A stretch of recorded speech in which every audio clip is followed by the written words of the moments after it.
योगी कथामृत पहला अध्याय। मेरे माता पिता एवं मेरा बचपन। परम सत्य की खोज और उनके साथ जुड़ा गुरु शिष्य संबंध प्राचीन काल से ही भारतीय संस्कृति की विशेषता रही है।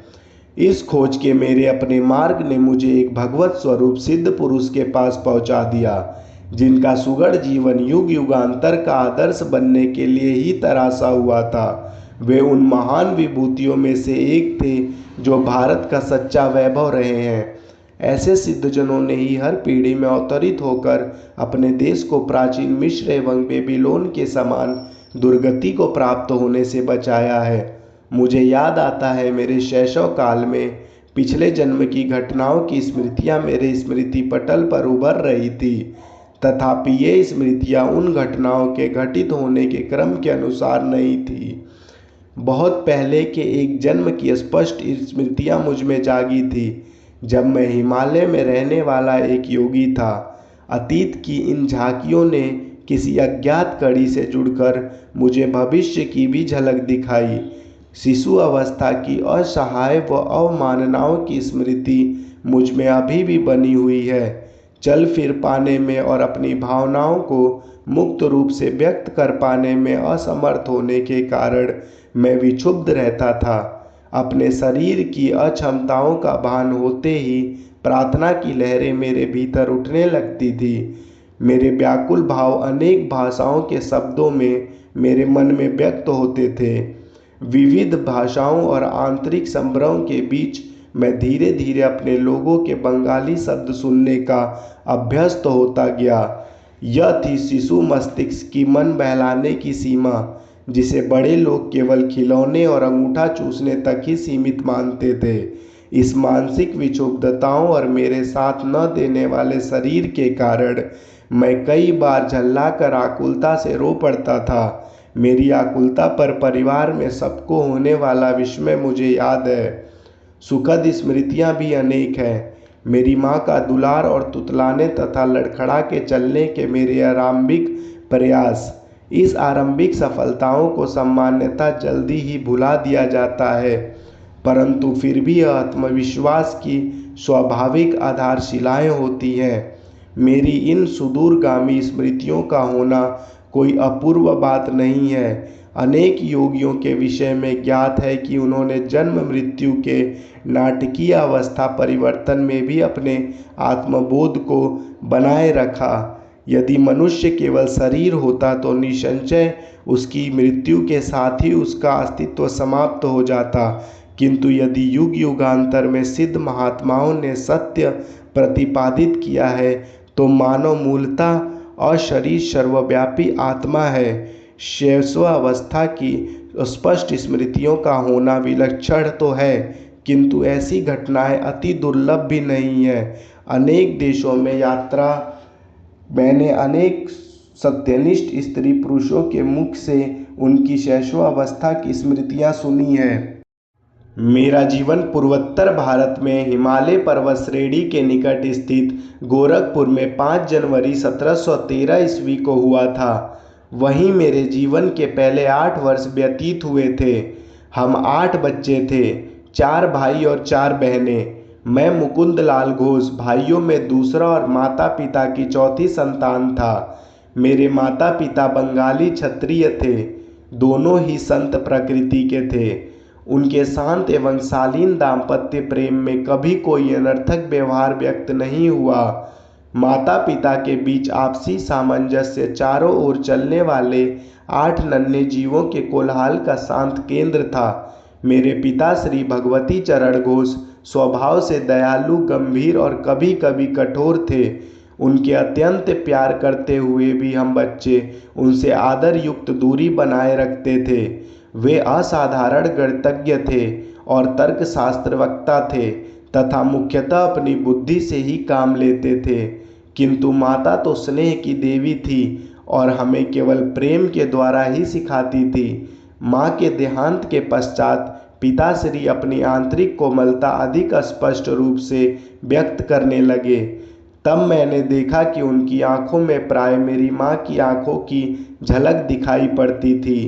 माँ के सानिध्य में हम बच्चों का बचपन से ही धर्म ग्रंथों के साथ कटु मधुर परिचय हो गया।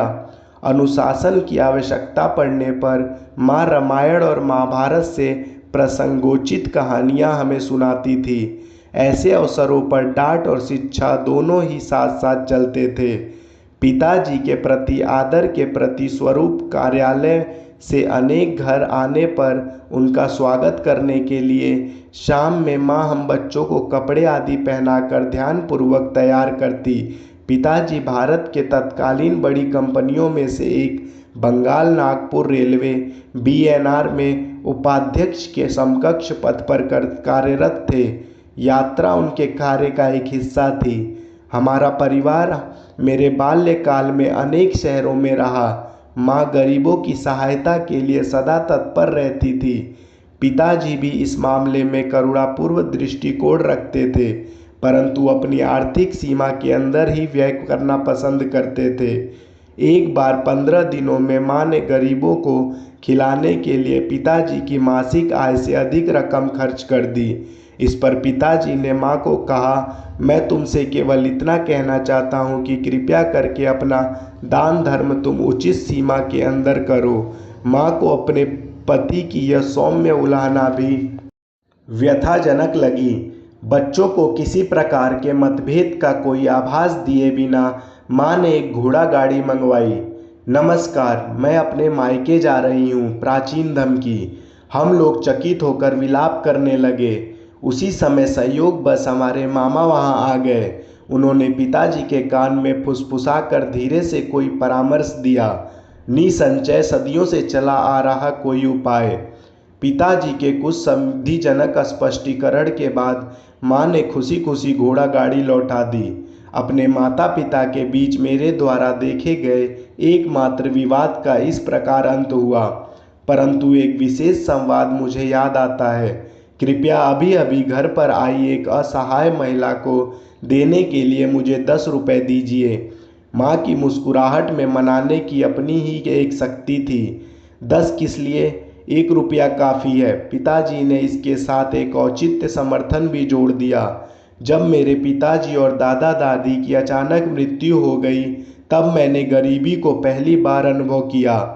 मीलों चलकर स्कूल जाने से पहले मेरा एक नाश्ता होता था, एक छोटा केला। कॉलेज पहुंचने तक मेरी अवस्था इतनी बुरी हो गई कि मैंने एक धनी न्यायाधीश से मासिक 1 रुपये की सहायता के लिए प्रार्थना की। उसने यह कहते हुए मना कर दिया कि 1 रुपया भी मूल्यवान होता है। उस समय 1 रुपये के मना किए जाने की आपको कितनी कड़वी याद है। माँ के हृदय से तत्काल तर्क उभरा, क्या आप चाहते हैं कि यह महिला आपके द्वारा इस 10 रुपयों को मना किए जाने की वैसी ही दुखद स्मृति अपने मन में रखे जिनकी उसे तीव्र आवश्यकता है? तुम जीती। पराभूत पति की सनातन भावभंगिमा के साथ पिताजी ने अपना बटुआ खोला और कहा, यह लो 10 रुपये का नोट। उस महिला को यह मेरी शुभकामनाओं सहित दे दो। किसी भी नए प्रस्ताव पर पहले नहीं कह देना पिताजी का स्वभाव था। इतनी सहजता से माँ की सहानुभूति जगाने वाली उस अपरिचिता के प्रति पिताजी का रवैया उनकी स्वभावगत सतर्कता का एक उदाहरण था। तत्क्षण कोई बात स्वीकार कर लेने में अनिच्छा वस्तुतः सोच विचार के बाद निर्णय के सिद्धांत का पालन मात्र है। मैंने सदा ही देखा है कि पिताजी उचित और संतुलित निर्णय लेते थे। यदि मैं अपने अनेकानेक अनुरोधों के पक्ष में 1-2 अच्छे तर्क प्रस्तुत कर देता तो वे सदा ही मेरी इच्छा पूरी कर देते, चाहे वह इच्छा छुट्टियों में भ्रमण यात्रा की हो या नई मोटरसाइकिल की। अपने बच्चों के बाल्यकाल में पिताजी अनुशासन में उनके साथ दृढ़ता बरतते थे, परंतु स्वयं किसी वैरागी की तरह सरल सात्विक जीवन व्यतीत करते थे। उदाहरणार्थ वे कभी थिएटर नहीं गए, बल्कि विभिन्न आध्यात्मिक साधनाओं में और भगवत गीता पढ़ने में उन्हें आनंद आता था। उन्होंने सारे सुखों उपभोगों का त्याग कर दिया था, यहाँ तक कि वे जूतों की एक जोड़ी का भी तब तक प्रयोग करते थे जब तक कि वह बिल्कुल ही प्रयोग न करने योग्य हो जाए। मोटर कारें साधारण चलन में आ जाने के बाद उनके बेटों ने कारें खरीद ली, परंतु पिताजी प्रतिदिन अपने ऑफिस जाने के लिए ट्राम गाड़ी की सवारी में ही संतुष्ट रहे। सत्ता या वर्चस्व प्राप्त करने के लिए धन संचय करने में पिताजी को कोई रुचि नहीं थी। कोलकाता अर्बन बैंक का गठन करने के बाद स्वयं अपने लाभ के लिए उसके शेयर रखने से उन्होंने इनकार कर दिया। उनकी इच्छा तो अपने अतिरिक्त समय में केवल अपने नागरिक कर्तव्य का निर्वाह करने की थी। पिताजी के पेंशन लेकर सेवानिवृत्त होने के कई वर्ष बाद बंगाल नागपुर रेलवे के बही खातों की जांच करने के लिए इंग्लैंड से एक अकाउंटेंट महोदय भारत आए। विस्मित जांच अधिकारी ने देखा कि पिताजी ने उचित समय पर अदा न किए गए किसी बोनस के लिए कभी कोई आवेदन नहीं किया था। उन्होंने कंपनी को बताया, इन्होंने अकेले 3 आदमियों के बराबर काम किया है। पिछली क्षतिपूर्ति स्वरूप इनका 1,25,000 रुपया कंपनी से निकलता है। कंपनी के कोषाध्यक्ष ने उक्त रकम का चेक पिताजी को भेज दिया, पर मेरे पिताजी ने इस घटना को इतना नगण्य माना कि वे परिवार को इसकी सूचना देना भी भूल गए। बहुत बाद मेरे सबसे छोटे भाई विष्णु ने बैंक द्वारा दिए गए विवरण में इसकी इतनी बड़ी धनराशि जमा देखकर पिताजी से इसके बारे में पूछा था। भौतिक लाभ में इतना उल्लासित क्यों हो? पिताजी ने कहा। समभाव को जिसने अपना लक्ष्य बना लिया हो वह न तो लाभ से उल्लासित होता है न ही किसी हानि से दुखी। वह जानता है कि मनुष्य इस संसार में खाली हाथ आता है और खाली हाथ ही जाता है। अपने वैवाहिक जीवन में पर्दापर्ण करने के शीघ्र बाद ही मेरे माता पिता एक महान गुरु बनारस के लाहिड़ी महाशय के शिष्य हो गए। इस संपर्क से पिताजी के पहले से ही विरक्त स्वभाव को और बल मिला। माँ ने एक बार मेरी सबसे बड़ी बहन रोमा को एक उल्लेखनीय बात बताई। तुम्हारे पिताजी और मैं संतान प्राप्ति के लिए वर्ष में एक बार मात्र पति पत्नी के रूप में साथ में सोते हैं। पिताजी लाहिड़ी महाशय से अविनाश बाबू के माध्यम से मिले थे। अविनाश बाबू बंगाल नागपुर रेलवे के एक कर्मचारी थे। गोरखपुर में मेरे बचपन में अविनाश बाबू मुझे अनेक भारतीय संतों की मन को तल्लीन कर देने वाली कहानियाँ सुनाया करते थे। वे सदा अपने गुरु की श्रेष्ठतर महिमा के विषय में श्रद्धापूर्वक कुछ न कुछ कहकर ही अपनी कहानी समाप्त करते थे। तुमने कभी सुना है किन असाधारण परिस्थितियों में तुम्हारे पिताजी लाहिड़ी महाशय के शिष्य बने थे? गर्मियों के मौसम में एक अलसाए दिन में मैं और अविनाश बाबू मेरे घर के हाते में बैठे थे। तब उन्होंने मेरी उत्सुकता जगाने वाला यह प्रश्न मुझसे किया। मैं आशा भरी मुस्कुराहट के साथ ना में सिर हिलाया। तुम्हारे जन्म से कई वर्ष पहले मैंने अपने वरिष्ठ अधिकारी अर्थात तुम्हारे पिताजी से अपने गुरु का दर्शन करने बनारस जाने के लिए 1 सप्ताह की छुट्टी देने की याचना की, पर तुम्हारे पिताजी ने मेरी इच्छा का उपहास किया। उन्होंने कहा, क्या तुम धार्मिक कट्टरवादी बनना चाहते हो? यदि जीवन में आगे बढ़ना चाहते हो तो अपने काम पर ध्यान दो। झाड़ियों में से गुजरती एक पगडंडी से उस दिन उदास मन लिए मैं घर जा रहा था कि पालकी पर सवार तुम्हारे पिताजी से मेरी मुलाकात हो गई। उन्होंने पालकी और नौकरों को विदा कर दिया और मेरे साथ चलने लगे।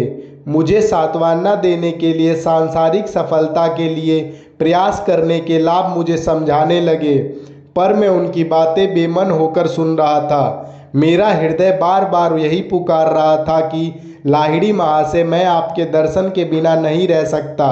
हम लोग चलते चलते एक सुनसान मैदान के किनारे पहुंच गए, जहां संध्याकालीन सूर्य की किरणें लहराती ऊंची जंगली घास पर चमक रही थी। हम लोग उस मनोरम दृश्य को देखने के लिए रुक गए। वहां उस मैदान में हमसे कुछ ही गज की दूरी पर मेरे महान गुरु अकस्मात प्रकट हो गए। उनका स्वर वातावरण में गूंज उठा, भगवती, तुम अपने कर्मचारी के प्रति अत्यंत कठोर हो। इसके साथ ही वे जिस रहस्यमय ढंग से प्रकट हुए थे उसी रहस्यमय ढंग से अंतर्ध्यान हो गए। मैं जमीन पर घुटने टेक कर लाहिड़ी महाशय पुकार रहा था। कुछ क्षणों के लिए तुम्हारे पिताजी अचंभित हो गए। अविनाश, मैं न केवल तुम्हें छुट्टी दे रहा हूँ बल्कि वाराणसी जाने के लिए मैं स्वयं भी छुट्टी ले रहा हूँ। तुम्हारी सहायता के लिए जब चाहे अपनी इच्छा से के अनुसार प्रकट होने की शक्ति रखने वाले इन महान लाहिड़ी महाशय के दर्शन मुझे करने ही होंगे। मैं अपनी पत्नी को भी साथ लूँगा और इन महान गुरु से प्रार्थना करूँगा कि वे भी हमें आध्यात्मिक पथ में दीक्षित करें। क्या तुम हम दोनों को उनके पास ले चलोगे? अवश्य। अपनी प्रार्थनाओं के इस चमत्कारपूर्ण उत्तर को पाकर और घटनाओं के इतने शीघ्र अनुकूल मोड़ लेने पर मेरा मन आनंद से गदगद हो उठा था। अगले दिन शाम को तुम्हारे माता पिता और मैं रेलगाड़ी से वाराणसी के लिए चल पड़े। अगले दिन हम लोग वहां पहुंचे तो कुछ दूर तक घोड़ा गाड़ी से गए और फिर तंग गलियों में से चलते हुए मेरे गुरु के घर पहुंचे। उनका घर आसानी से दिखाई नहीं पड़ता था। उनकी छोटी सी बैठक में प्रवेश करने पर वहाँ हमेशा की तरह पद्मासन में बैठे हुए गुरुदेव को हमने प्रणाम किया। उन्होंने अपनी हृदय वेदी आंखें झपकाई और उन्होंने तुम्हारे पिताजी पर स्थिर कर दिया। भगवती, तुम अपने कर्मचारी के प्रति अत्यंत कठोर हो। 2 दिन पहले घास भरे मैदान में कहे हुए वही शब्द उन्होंने फिर से दोहराए। फिर उन्होंने आगे कहा, मुझे खुशी है कि तुमने अविनाश को आने की अनुमति दी और साथ में तुम भी अपनी पत्नी को लेकर यहाँ आ गए। तुम्हारे माता पिता को अत्यंत आनंद हुआ कि गुरुदेव ने उन्हें क्रिया योग की दीक्षा दी। उस पवित्र दर्शन के अविस्मरणीय दिन से ही तुम्हारे पिताजी और मैं गुरु भाई के रिश्ते से घनिष्ठ मित्र रहे हैं। लाहिड़ी महाशय ने तुम्हारे जन्म में विशेष रुचि दिखाई थी। तुम्हारा जीवन निश्चय ही स्वयं उनके जीवन के साथ जुड़ा रहेगा। गुरुदेव का आशीर्वाद कभी निष्फल नहीं होता। मेरे जन्म के थोड़े ही दिन बाद लाहिड़ी महाशय ने इस जगत से प्रस्थान कर लिया। पिताजी का जहाँ जहाँ भी स्थानांतरण होता था वहाँ वहाँ लाहिड़ी महाशय की एक सुंदर अलंकृत फ्रेम में सजी हुई फोटो हमारे पूजा घर में देवताओं के चित्रों और मूर्तियों के साथ विराजमान रहती थी। लगभग रोज ही सुबह और शाम माँ और मैं उस पूजा वेदी के सामने ध्यान लगाकर बैठते थे और चंद सिक्त पुष्प अर्पण करते थे। धूप और गुलगुल के साथ साथ अपनी संयुक्त भक्ति द्वारा हम उस ईश्वरत्व की पूजा करते थे जो लाहिड़ी महाशय में पूर्णतः अभिव्यक्त हुआ था। उनकी उस फोटो का मेरे जीवन पर जबरदस्त प्रभाव पड़ा। जैसे जैसे मैं बड़ा होता गया वैसे वैसे मेरे मन में उन महान गुरु का विचार अधिक दृढ़ होता गया। ध्यान में प्राय मैंने देखा कि उनकी छवि उस छोटे से फ्रेम से बाहर आ गई है और जीवित रूप धारण कर मेरे सामने बैठ गई है। जब मैं उनके ज्योतिर्मय शरीर के चरणों का स्पर्श करने का प्रयास करता तब वे बदलकर पुनः चित्र बन जाते। जब मैंने बाल्य अवस्था से किशोर अवस्था में प्रवेश किया तब मैंने देखा कि फ्रेम में जकड़ी लाहिड़ी महाशय की छोटी सी छवि मेरे मन में जीवित ज्ञान प्रदायिनी उपस्थिति बनकर विराजमान हो चुकी है। किसी उलझन या परीक्षा की घड़ी में मैं प्राय उनसे प्रार्थना करता और अंतर में उनका सांत्वनादायक मार्गदर्शन पाता। पहले पहले तो मुझे दुख होता था कि वे शारीरिक रूप से जीवित नहीं थे, किंतु जैसे जैसे मुझे उनकी गुप्त सर्वव्यापकता का पता चलता गया वैसे वैसे मेरा दुख कम होता गया। अपने उन शिष्यों को जो उनके दर्शन के लिए अति लालायित रहते थे वे प्राय लिखा करते थे, जब मैं सदा तुम्हारे कृतस्थ दिव्य दृष्टि की पहुँच में हूँ तो मेरे अस्थि मांस को देखने के लिए आने की क्या आवश्यकता है। लगभग 7 वर्ष की आयु में मुझे लाहिड़ी महाशय की फोटो के माध्यम से चमत्कारिक लाभ का आशीर्वाद प्राप्त हुआ। इस अनुभव ने मेरे प्रेम को और भी अधिक उत्कृष्ट कर दिया। जब मैं बंगाल के इच्छापुर में अपने पारिवारिक घर में रहा था तब मुझे हैजा हो गया। मेरे बचपन की कोई आशा नहीं रही। डॉक्टर कुछ भी नहीं कर पा रहे थे। मेरी बिस्तर के पास बैठी माँ ने भाव विहीनता के अतिरेक के साथ मेरे सिर के ऊपर टंगी लाहिड़ी महाशय की फोटो की ओर देखने का मुझे इशारा किया। उन्हें मन ही मन प्रणाम करो। वे जानती थी कि प्रणाम करने के लिए हाथ उठाने की शक्ति मुझ में नहीं बची थी। यदि तुम सचमुच अपनी भक्ति प्रकट करोगे और अंतर में उनका चरण स्पर्श करोगे तो तुम्हें जरूर जीवन दान मिल जाएगा। मैंने उनकी फोटो की ओर देखा तो वहाँ आंखें चौंधिया देने वाला प्रखर प्रकाश दिखाई पड़ा, जिसने मेरे शरीर और पूरे कमरे को अपने में समा लिया। मेरी मिचलाहट और अन्य अनियंत्रणीय लक्षण समाप्त हो गए। मैं स्वस्थ हो गया। तत्क्षण ही मुझ में इतनी शक्ति आ गई कि अपने गुरु में अपार श्रद्धा रखने वाली माँ का मैंने झुककर चरण स्पर्श किया। माँ बार बार उस छोटी सी फोटो पर अपना माथा टेक रही थी। हे सर्वव्यापी गुरुदेव, मैं आपकी कृतज्ञ हूँ कि आपके आलोक ने मेरे पुत्र को अच्छा कर दिया। मैं समझ गया कि उन्होंने भी इस तजोमय ज्योति का दर्शन किया था, जिसकी महिमा से मैं उस साधारणतया प्राणघातक साबित होने वाली बीमारी से एकाएक अच्छा हो गया था। मेरे पास जो कुछ भी अनमोल चीज़ें हैं उसमें से एक फ़ोटो भी है। स्वयं लाहिड़ी महाशय द्वारा पिताजी को दी गई यह फ़ोटो एक पवित्र स्पंदन से युक्त है। इस फोटो के पीछे भी एक चमत्कारिक कहानी है। मैंने यह कहानी पिताजी के गुरु भाई काली कुमार राय से सुनी थी। ऐसा प्रतीत होता है कि लाहिड़ी महाशय को अपनी फ़ोटो खिंचवाना अच्छा नहीं लगता था। एक बार उनके विरोध के बावजूद उनकी और उनके कई शिष्यों की, जिनमें काली कुमार राय भी शामिल थे, एक सामूहिक फ़ोटो खींची गई। पर उस फोटोग्राफर के आश्चर्य की सीमा न रही जब उसने देखा कि उस फोटो में सब शिष्यों के चित्र तो एकदम स्पष्ट दिखाई दे रहे थे, परंतु बीच में जहां उसने लाहिड़ी महाशय का चित्र होने की सार्थक आशा की थी, कोई आकृति नहीं थी। वह स्थान बिल्कुल खाली था। इस विस्मयकारी घटना पर खूब चर्चा हुई। एक शिष्य गंगाधर बाबू ने, जो एक कुशल फोटोग्राफर थे, डींग मारी कि लाहिड़ी महाशय चाहे जो भी कर ले, वे उनकी फ़ोटो अवश्य खींच सकते हैं। अगले दिन प्रातःकाल जब गुरुदेव लकड़ी के बेंच पर पद्मासन में बैठे थे और उनके पीछे एक कपड़े का पर्दा भी लगा दिया गया था, तब गंगाधर बाबू अपने साज सामान के साथ वहां पहुंच गए। सफलता के लिए सारी सावधानियां बरतते हुए उन्होंने उत्कंठापूर्वक 12 फोटो खींची, किंतु श्रीघी ने दिखाई पड़ा कि हर प्लेट पर लकड़ी की बेंच और पर्दे का चित्र तो स्पष्ट है, पर गुरुदेव की आकृति का पुनः कहीं पता नहीं। गंगाधर बाबू का अभिमान चूर चूर हो गया। अश्रु बहाते हुए वे दौड़े दौड़े लाहिड़ी महाशय के पास पहुँचे। कई घंटों के बाद लाहिड़ी महाशय ने इस सार्गभर्त वाक्य के साथ अपना मौन तोड़ा, मैं ब्रह्मा हूँ, क्या तुम्हारा कैमरा सर्वव्यापी अगोचर का चित्र ले सकता है? गंगाधर बाबू ने कहा, मैं देख रहा हूँ कि नहीं खींच सकता, परंतु हे सर्वज्ञ गुरुदेव, आपके देह मंदिर की एक फ़ोटो प्राप्त करने की बहुत इच्छा है। मेरी दृष्टि संकुचित रही है। आज तक मैं यह नहीं समझ पाया था कि आप में ब्रह्मा पूर्ण रूप से वास करता है। फिर कल सुबह आओ, मैं तुम्हारे कैमरे के सामने बैठकर फ़ोटो खिंचवा लूँगा। पुनः फोटोग्राफर ने अपना कैमरा फोकस किया। इस बार अगोचर रहस्यमयता के आवरण से रहित उस पवित्र महापुरुष की आकृति प्लेट पर स्पष्ट रूप से उभर आई।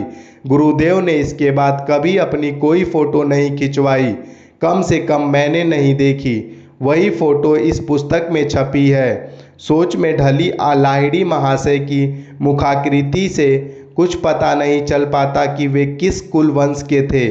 उनकी रहस्यमय मुस्कान में ईश्वर साक्षात्कार के आनंद की कुछ कुछ झलक दिखाई देती है। ब्रह्मा जगत में नाम मात्र की रुचि का संकेत देती उनकी अर्धनिमीलित आंखें आंतरिक परमानंद का संकेत करती हुई आधी बंद भी हैं। इस जगत के क्षुद्र प्रलोभनों के अलिप्त वे आध्यात्मिक सहायता के लिए आपके पास वाला।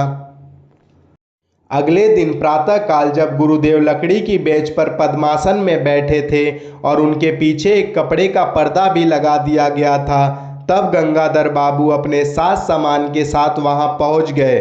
सफलता के लिए सारी सावधानियां बरतते हुए उन्होंने उत्कंठापूर्वक 12 फोटो खींची, किंतु श्रीघी ने दिखाई पड़ा कि हर प्लेट पर लकड़ी की बेंच और पर्दे का चित्र तो स्पष्ट है, पर गुरुदेव की आकृति का पुनः कहीं पता नहीं। गंगाधर बाबू का अभिमान चूर चूर हो गया।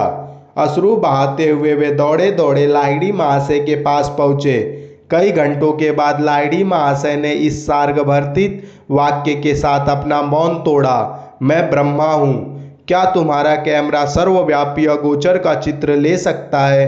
गंगाधर बाबू ने कहा, मैं देख रहा हूँ कि नहीं खींच सकता, परंतु हे सर्वज्ञ गुरुदेव, आपके देह मंदिर की एक फोटो प्राप्त करने की बहुत इच्छा है। मेरी दृष्टि संकुचित रही है। आज तक मैं यह नहीं समझ पाया कि आप में ब्रह्मा पूर्ण रूप से वास करता है। फिर कल सुबह आओ, मैं तुम्हारे कैमरे के सामने बैठकर फोटो खिंचवा लूँगा। पुनः फोटोग्राफर ने अपना कैमरा फोकस किया। इस बार अगोचर रहस्य मेहता के आवरण से रहित उस पवित्र महापुरुष की आकृति प्लेट पर स्पष्ट रूप से उभर आई। गुरुदेव ने उसके बाद कभी अपनी फोटो नहीं खिंचवाई, कम से कम मैंने नहीं देखी।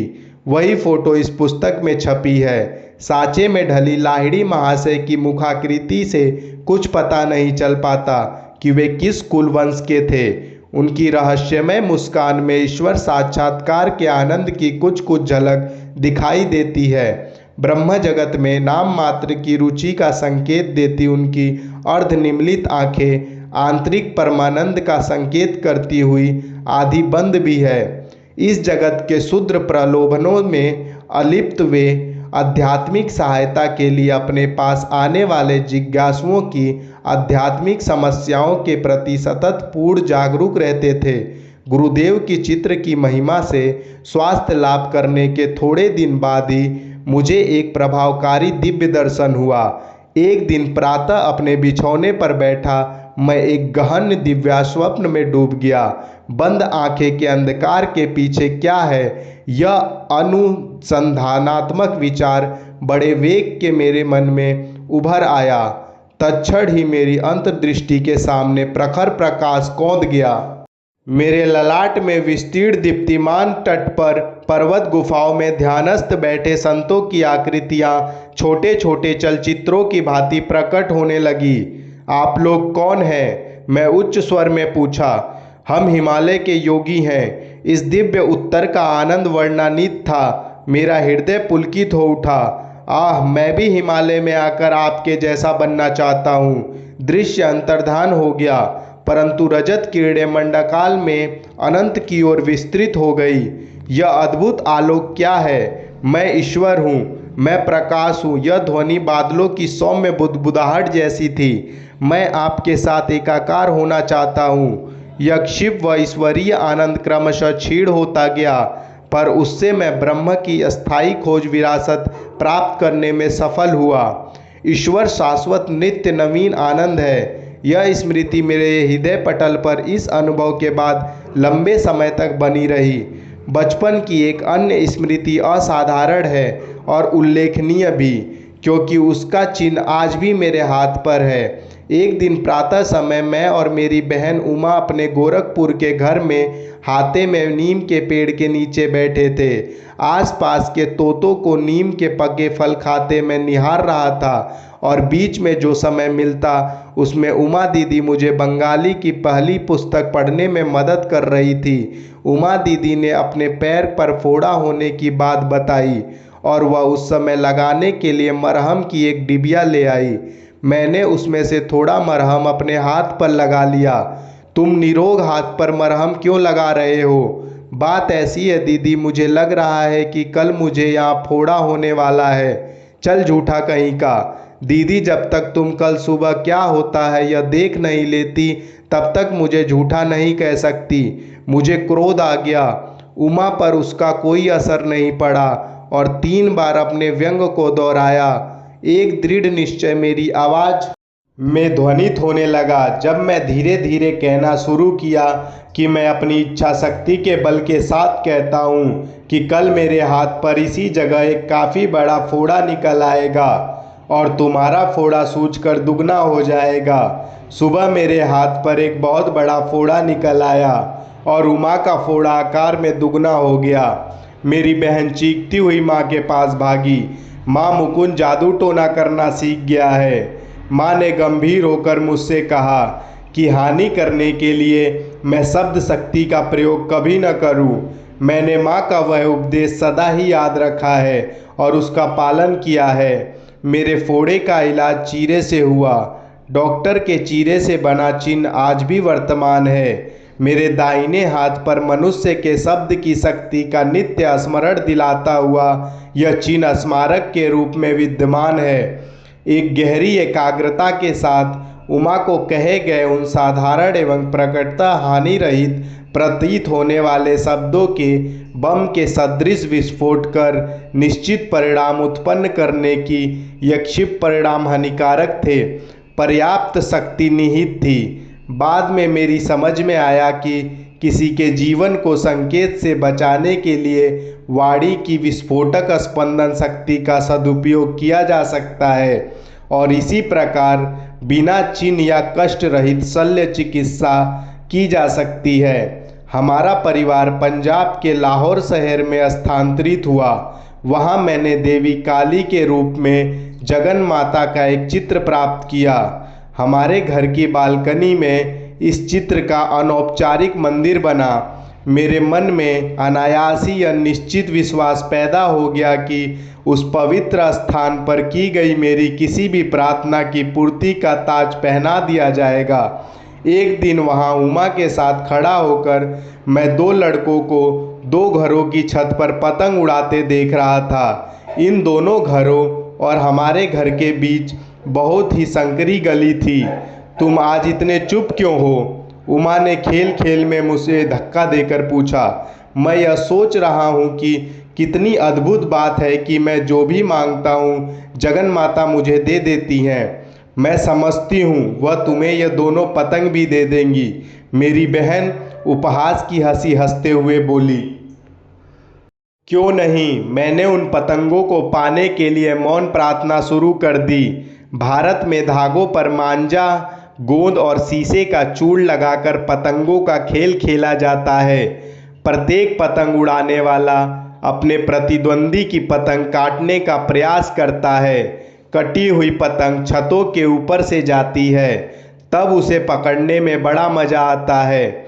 उमा और मैं ऐसी बालकनी में खड़े थे जिसके ऊपर छत थी और दोनों दीवारें भी थी, इसलिए किसी कटी पतंग का हमारे हाथ में आना असंभव प्रतीत होता था, क्योंकि स्वाभाविक तौर पर उसका धागा छत के ऊपर ही लटका हुआ आगे निकल जाता। गली के उस पार पतंग उड़ाने वालों ने अपना खेल शुरू किया। एक धागा कट गया, तत्क्षण ही पतंग मेरी दिशा में लपकी। अचानक हवा बंद हो जाने के कारण वह पतंग एक क्षण के लिए स्थिर हो गई और इसी बीच उसका धागा सामने वाले घर के ऊपर उगे नागफनी के एक पौधे में उलझ गया। मेरे पकड़ने के लिए एक पूरा फंदा बन गया। मैंने यह पुरस्कार उमा को सौंप दिया। यह तो केवल एक असाधारण सहयोग था, न कि तुम्हारी प्रार्थना का उत्तर। यदि वह दूसरी पतंग भी तुम्हारे पास आ जाए तो मैं मानूंगी। दीदी की काली आंखों ने उनके शब्दों की अपेक्षा कहीं अधिक विस्मय प्रकट हो रहा था। मैं तीव्रता से अपनी प्रार्थना जारी रखा। उस दूसरे पतंग उड़ाने वाले के जोर से झटका मारने के कारण उसका धागा भी टूट गया। हवा में नाचती हुई पतंग मेरी ओर आने लगी। मेरे सहायक नागफनी के पौधे ने फिर से धागे को उलझाकर आवश्यक फंदा बना दिया ताकि मैं उसे पकड़ सकूं। मैंने अपना यह दूसरा पुरस्कार भी उमा को भेंट कर दिया। सचमुच जगन माता तुम्हारी प्रार्थना सुनती है। यह सब मेरे लिए विलक्षण है। दीदी भयभीत मृग शावक की भांति वहाँ से भाग गई।